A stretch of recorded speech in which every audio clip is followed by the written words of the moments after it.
بُص، بعيد عن اللي بيحصل والناس اللي بتصوّر وتنزّل فيديوهات عن محمد صلاح، ومحمد صلاح يسيب ليفربول وبتاع. بُص، بعيد عن إن هو لاعبي المفضل وأفضل لاعب في العالم، بخلاف أي كلام بقى اللي يقول لك لأ أصل ده يعمل مش هيعمل، مش موضوعنا، هو أفضل لاعب يعني، بس مش موضوعنا يعني. المهم، أنا من الناس لازم أتكلّم في الفيديو ده عشان هو لعيبي المفضل، وحابب برضه إيه، أورّي للناس اللي حتى اللي ما تعرفش إن محمد صلاح إن شاء الله آخر السنة دي أو Thank آخر you for الموسم بتاعه everything هو هيسيب الليفر. الصراحة أنا because مستني of القرار all ده of من you. بدري. I will هتقول لي never أنت look عبيط back. والّا إيه؟ هاقول لك لأ، حاسس إن هو في مكان تاني هيأدّي، وأرني سلوت اللي عامل فيها محترم بقى وبيحب وهتوحشني يا صلاح والحاجات العبيطة دي مش مصدقها أنا، بس مش موضوعنا. كل اللي أقدر أقوله لك يا صلاح إن أنت مهما عملت ومهما عملت إنجازات وبتاع أنا باحبك، ومهما اتقال عليك إيه وإيه كفاية إن أنت مصري وصلت للمكانة دي.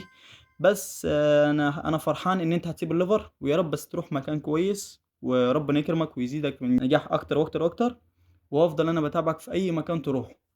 بس فأنا حبيت أتكلم في الفيديو ده عشان الناس تعرف إن هو صلاح هيسيب الليفر، وأنا مش زعلان إن هو هيسيب الليفر رغم من البطولات اللي هو عملها والأرقام القياسية اللي محدش عملها في الدوري الإنجليزي ولا كمصري عملها، هو عملها.